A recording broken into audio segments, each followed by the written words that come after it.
Hey, this is Neil Wadier, your resilience coach with Rising Tide Resilience. Wanted to take a minute to talk about emotional ownership today.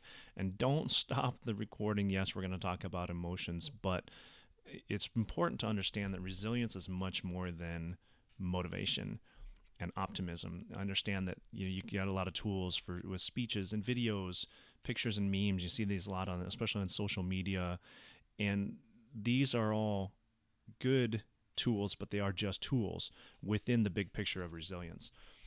Many of the resilience skills build off of emotional ownership. And I love that word ownership. It's not just emotional awareness, it is emotional ownership.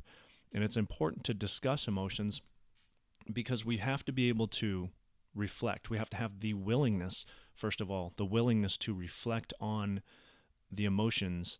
And that leads to self awareness, and self awareness leads to self regulation. Emotions really are, at their simplest form, feelings. They occur naturally.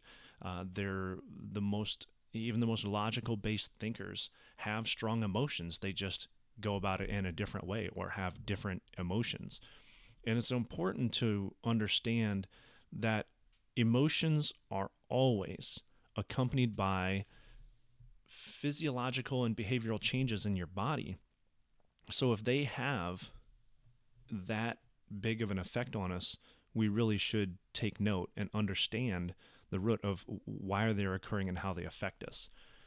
And you can't let your emotional range be dictated by the seven dwarves. We have a vast array of emotions that we can feel and often do feel. It's that willingness to reflect and understand. And the importance of identifying a wide range of emotions, two things that I think of. One is you can be more descriptive. If you're more descriptive, you can be more creative. If you're more creative, you have the ability to find more and better solutions. The other reason why it's important to have a wide range of emotions, to understand the wide range of emotions, is because that defines the intensity. There's a difference between being frustrated, angry, pissed, and feeling a white hot rage. If you can define that intensity, it's going to better help you manage your emotions. When we talk about emotions and the effects that they have on us, it's important to understand that you are not in control of the events which occur in your life. You're in control of yourself, yes, but things happen. You're not in control of those things, those events. And the other thing to keep in mind is that the events that happen in your life do not dictate the consequences. You go through a range of physiological and behavioral changes. Your body experiences changes based on the emotions that you feel. And it's the identification of this process that helps you take control and become more resilient. And I've heard these referred to as the ATC model or the ABC model. Doesn't matter. They're about the same. And really what we're looking at is a snapshot moment, not defining an entire novel situation, but a snapshot moment in your life. There's an activating event. You have thoughts and beliefs about this event, and then you have consequences that are a result of your thoughts and your beliefs. So let's break that down a little bit. So you're talking about an activating event. This is a trigger. This is something that happens in your life. So you're driving in traffic and somebody cuts you off. Somebody does something that really that you think they shouldn't do. You're having a conversation and something triggers you. You're at a busy store and people are doing things that you think they shouldn't do, or something happens in your life. It's just the facts of an event, and it's a brief snapshot of something that occurred. I don't want to hear a story. I just want to hear what happened. The facts, very briefly, what happened. Next, we're going to talk about the thoughts and beliefs about the event. Now, and the important thing to remember here is these are your heat of the moment thoughts. This is not 5 minutes after this is what I thought about it. No, we're talking a split second after the event happened. What are you thinking? Usually raw, uncensored, unfiltered thoughts where your mind has cut loose and you've got thoughts about an event, something that triggered you.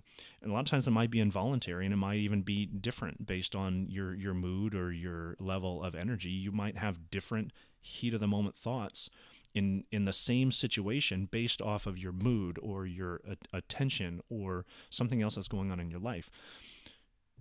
The consequences are the emotions and the reactions that you exhibit as a result of how you think about it.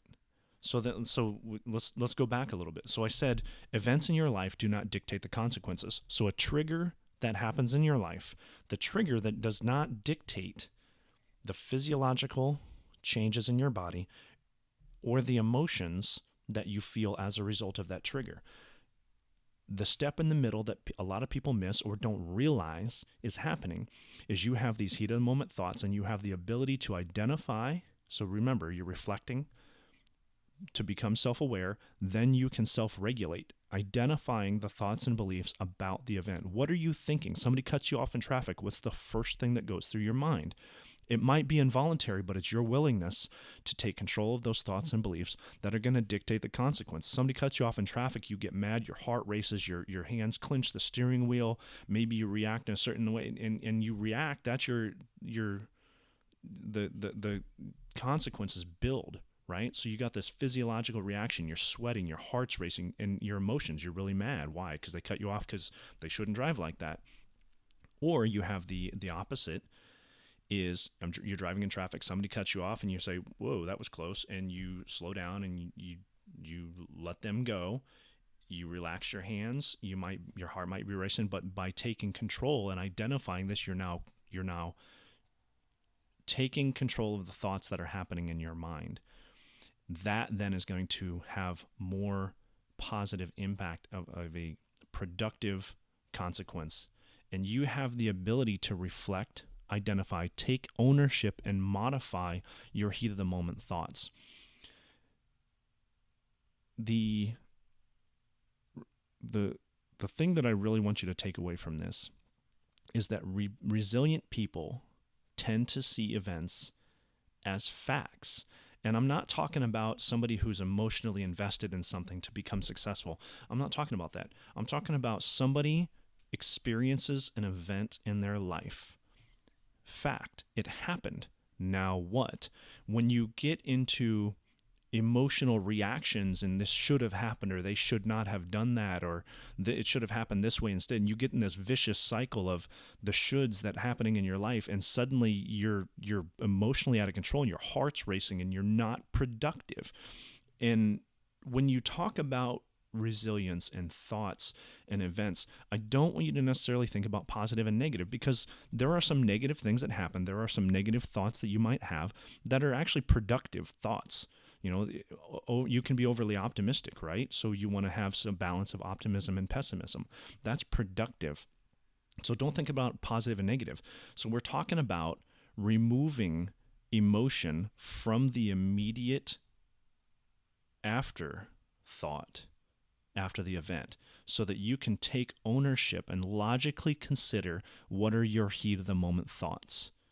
And then you are, through that willingness to self-reflect, you are then able to self-regulate. You're able to take more control of your thoughts. You're going to have more positive consequences, both physiological and emotional. So thanks a lot for listening. Request your membership for the Rising Tide Resilience Facebook group. Join the community, and I will talk to you soon.